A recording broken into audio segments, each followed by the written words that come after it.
This is Work Together 10-3, textbook page 287, workbook page 229. This is where we're going to record any transaction in the general journal that we can't put in the cash payments journal, cash receipts journal, purchases journal, or sales journal. And these particular transactions happen to be on the flip side of sales. We make a sale to someone and then they take it home and they go, oh, this doesn't work, this doesn't fit, wrong size, whatever. So they bring it back and they want to return it. So then we make a sales return.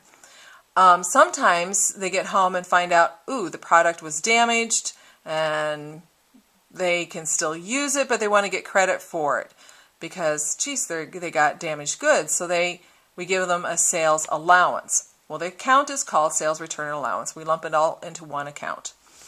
And we'll learn how to deal with returns and allowances. Returns and allowances, their documentation is a credit memorandum. A memorandum that indicates what was returned. And we are ready to go. So, it says in the instructions we're working for Klein Interiors. And we are using page 6 of the general journal. So I'm going to put the page number 6 on. And our source documents are Credit Memorandum, CM, and Sales Invoice, S. We're starting off June 3rd for our first transaction. So I'm going to put in June 3rd, 2012.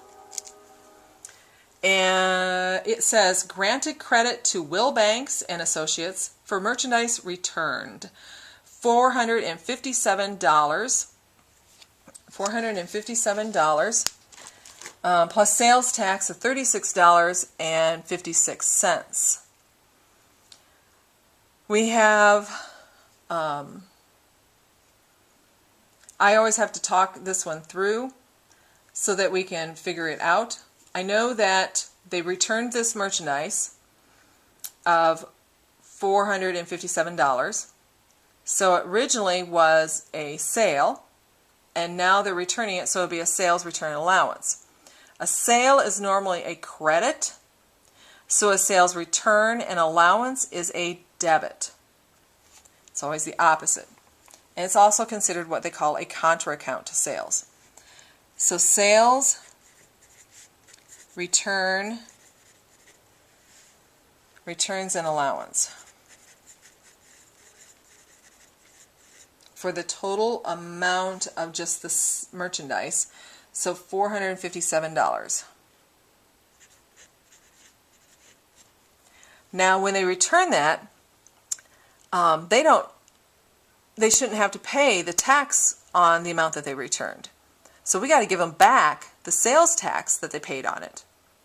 So the sales tax, they told me, was $36.56. And sales tax is called sales tax payable.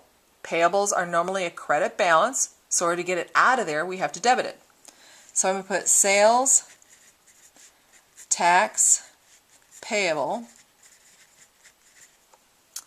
debit, $36.50. And that company themselves, who normally owed me not only the sale and the tax, doesn't owe me that much anymore. So I am going to decrease accounts receivable, and to whom in accounts receivable doesn't owe me as much anymore. So I'm going to indent just a little bit. I'm going to say accounts receivable. I don't know if I have room to spell that all out. And then I'm going to put a slash here and indicate who owes me less. Will Banks and Associates.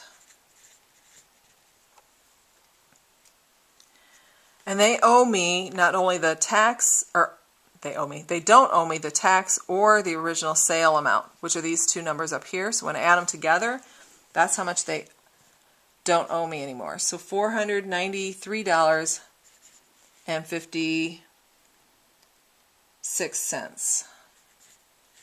I don't know if I wrote this right number here.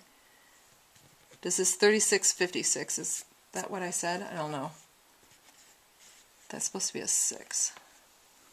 I can't see with the light glaring on it very well. And our memorandum. Our credit memorandum, so CM is number 41. Okay, that transaction's done. 1 done. You only have 2.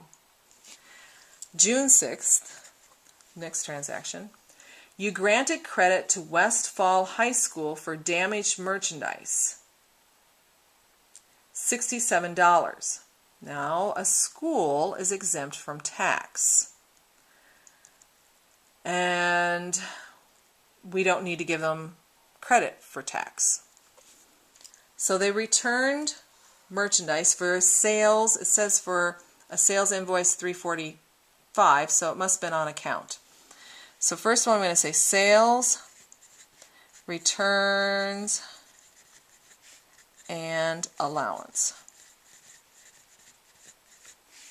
for $67. And then there's no sales tax because they're exempt from sales tax. So then I need to decrease their accounts receivable. Put a slash there. Oh, I missed one spot up on top. I just remembered. Westfall High School.